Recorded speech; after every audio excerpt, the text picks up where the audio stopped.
नमस्कार। HCL news में आपका स्वागत है और मैं हूं जर्नलिस्ट डॉक्टर हरीश चंद्र लखेड़ा। लोकसभा का चुनाव आते ही बहुत से दल जातीय जनगणना की मांग करने लगे।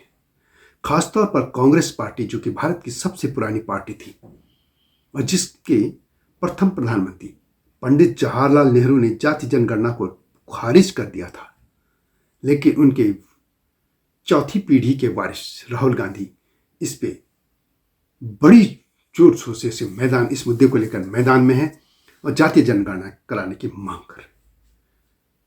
जी हां, बिल्कुल उनकी मांग मानी जानी चाहिए, लेकिन इसमें एक संशोधन भी होना चाहिए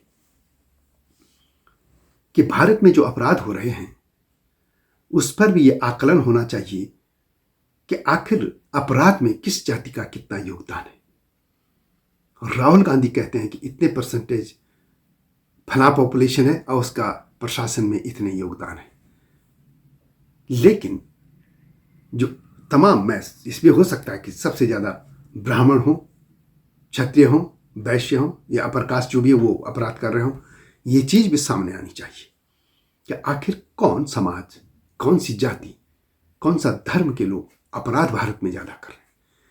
यदि हम अधिकारों की बात करते हैं तो कर्तव्यों की बात भी तो होनी चाहिए।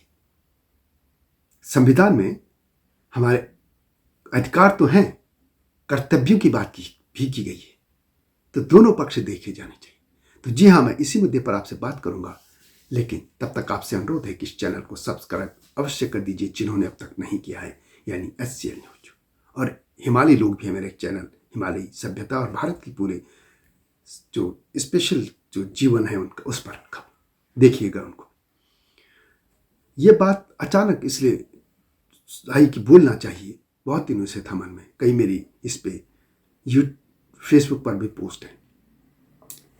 जो स्पेनिश की जो महिला थी उसके साथ जो दुमका झारखंड में जो घटना हुई है, 7-8 लोगों ने एक नारी को, असहाय नारी को नोच दिया, दुष्कर्म किया, उसके साथ पति पत्नी को मारा पीटा भी।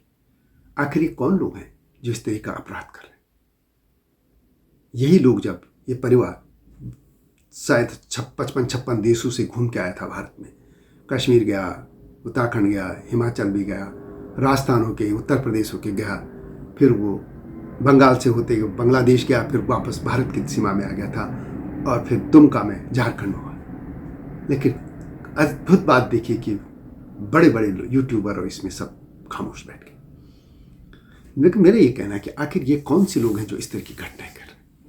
भारत में जो नेशनल क्राइम रिकॉर्ड ब्यूरो है उसकी रिकॉर्ड है कि जो रिकॉर्ड है उसमें ये था कि 2021 में 36.6 महिलाओं के साथ दुष्कर्म बलात्कार की रिपोर्ट की गई थी, और 2022 में जो रिपोर्ट आई थी, इस साल 23 में आई, उसमें 35.6 लाख महिलाओं के साथ दुष्कर्म के मामले दर्ज किए गए। आखिर कौन लोग हैं ये तो सिर्फ मैं एक अपराध का बता रहा हूँ, नहीं तो हत्या भी है, लूटपाट है, डकैती है, चोरी है, छीना झपटी है, यौन उत्पीड़न है और भी आगजनी, बहुत सी घटनाएं।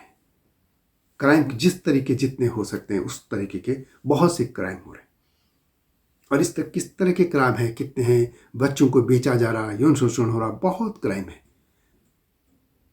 ये नेशनल क्राइम रिकॉर्ड ब्यूरो है, उसमें सारे रिकॉर्ड है। अब सवाल है कि आखिर कौन है लोग। भारत एक तरफ 21वीं सदी में आके अब पूरा डेवलपिंग कंट्री से डेवलप्ड कंट्री बनने की ओर अग्रसर है। स्पेस मिशन भी चल रहा है, चांद और मंगल मिशन भी चल रहा, विश्व की 5वीं इकोनॉमी बन गया, 30वीं बनने वाला है। और आखिर ऐसे भारत में ये कौन से लोग हैं जिस देश में अतिथि देवो भव की बात होती है उसमें एक क्राइम कर रहे हैं? या और भी क्राइम कौन है लोग?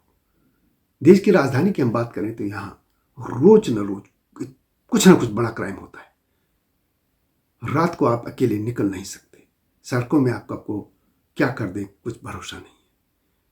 ये देश की राजधानी की मैं बात कर रहा हूँ और दूर दराज की बात तो कर ही नहीं रहा हूँ। आखिर कौन से लोग हैं, कौन सी जाति, कौन से समाज, कौन से धर्म के लोग हैं ये? इसका आकलन नहीं किया जाना चाहिए क्या? ये सवाल चलो आपसे ही पूछ लेते हैं। यदि भारत की सबसे पुरानी पार्टी, उसके पूर्व अध्यक्ष और उनके संभवत प्रधानमंत्री राहुल गांधी, प्रधानमंत्री के उम्मीदवार राहुल गांधी, यदि जातीय जनगणना की बात कर रहे हैं तो उनसे ये तो पूछने का हक हमें भी है। संविधान एक हक हमें भी देता है सवाल पूछने का कि आखिर अपराधियों की जाति की गणना क्यों नहीं होनी चाहिए। यदि हम अधिकार की बात कर रहे हैं तो हमारे कर्तव्य भी तो हैं। इन कर्तव्यों की तो बात होनी चाहिए कि आखिर कौन से लोग हैं जो अपराध कर रहे हैं, लगातार क्राइम क्राइम। आपकी कोई जिम्मेदारी नहीं है, मतलब आप जो भी क्राइम कीजिए। और यह भी देखा जाए कि कौन से राज्य के लोग हैं। पूरे भारत के चेहरे को ये जो बदनुमा बना रहे हैं वो किस राज्य के लोग सबसे ज्यादा क्राइम में हैं, किस जाति के हैं, किस धर्म के हैं, किस इलाके के हैं, इसकी गणना नहीं होनी चाहिए। यदि आप ओपन समाज कर रहे हैं, सब कुछ सामने, आपने आरटीआई बना दी, सब कुछ दे दिया, तो ये पक्ष क्यों छुपा रहे हैं? अंग्रेजों ने भी कुछ जातियों को इस तरीके घोषित किया था। और सभ्य भारत जिसकी हम बात कर रहे हैं, आधुनिक भारत, विश्व गुरु बनने की बात कर रहा भारत, आखिर इस पक्ष को कैसे छुपा लेगा? इसलिए जाति की गणना हो रही है तो इसमें अपराध की भी गणना होनी चाहिए। मैं इस मुहिम पे लगूंगा, आप लोग भी मेरे साथ आइएगा। जो भी चाहते हैं कि जाति जनगणना होनी चाहिए, उसमें अपराधियों का भी जाति की गणना होनी चाहिए, वो मेरे मिशन में शामिल हो सकते हैं। इतना ही आपसे कहना था और लगातार इस तरह के मुद्दों के साथ मैं आऊंगा, क्योंकि भारत में एक ही चीज का बस सिर्फ आकलन होता है कि दलितों के साथ या आदिवासियों के साथ, यानी एससी और एसटी के साथ कितने क्राइम किए हुए, ये रिकॉर्ड तो आपके पास है। लेकिन दूसरे लोग या समाज के जो कौन से जाति के लोग अपराध कर रहे हैं, उनके रिकॉर्ड कहीं नहीं आते। क्यों नहीं आनी चाहिए? एक दबाव बनता है समाज में। यदि आप किसी भी अधिकतर कि हमारी जाति का एमपी बन गया, हमारी जाति का प्रधानमंत्री बन गया, हमारी जाति का राष्ट्रपति बन गया, हमारी जाति का ये बन गया, यदि आपके पास ये बोध है तो आपके पास ये बोध भी होना चाहिए कि हमारी जाति का कोई भी अपराधी नहीं है।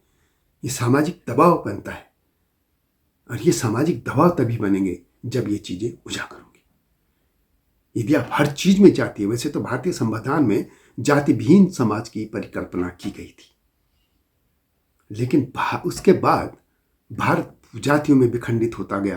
पहले से ही विखंडित भी था, लेकिन वो और जातीय बोध आया, और वो पॉजिटिव सेंस में नहीं आया, नेगेटिव सेंस में आया। और यदि आ ही रहा है, इसी गणना होनी है, जनगणना इसकी जाति की। बिहार में तो कर भी दिया, बिहार ने ये बता दिया कि किसने ब्राह्मण, ठाकुर, भूमिहार, ओबीसी, जो भी जातियां, दलित, एसटी, मुस्लिम, किसका क्या आर्थिक है, शैक्षिक है, सामाजिक, और भी जो है कैटेगरी उन्होंने बनाई थी, उसमें दे दिया कि क्या स्तर इनका इसमें है, कितने लोग पढ़ लिखे हैं, कितना जॉब है, कितना आर्थिक हालत में है, क्या है। अपराधों में भी होना चाहिए कि किस जाति में लोग अपराधी सबसे ज्यादा हो रहे हैं। सत्य तो स्वीकार करना पड़ेगा कि किस जाति के सबसे ज्यादा अपराध हो रहे हैं, किस जाति में अपराध नहीं है। आखिर उसके कारण क्या है, सामाजिक कारण क्या है? इस पर तो शोध होनी चाहिए, यूनिवर्सिटीज को करनी चाहिए जो फालतू की रिसर्च कर रही हैं। आखिर यूनिवर्सिटी के जो सामाजिक विज्ञान से जुड़े डिपार्टमेंट हो, कर क्यों नहीं रही है? इस पे तो शोध होने की जरूरत है, ताकि भारत को पता तो चले कि आखिर कौन लोग हैं। लोग लगातार कोई ऐसा तो नहीं है कि कुछ जातियां बस अपराधी करी जा रही हैं, ये देखने की जरूरत है। यदि आप मेरी बात से सहमत हैं तो आइए मेरे मिशन से जुड़िएगा। ईमेल मेरा है drschlakhera@gmail.com, drschlakhera@gmail.com। मुझे मेल कीजिएगा, मुझसे जुड़िएगा, एक मिशन करते हैं इस पे। मिलता हूं जल्दी, तब तक नमस्कार। हिमालय पे पेड़ हो तो गीत गाएंगी नदियाँ, गीत गाएंगी नदियाँ। पेड़ों पे चिड़िया है तो गीत गाएंगी नदियाँ, पेड़ों पे चिड़िया है तो गीत गाएंगी नदियाँ। माँ की लोरी जैसे होते हैं नदियों के गीत।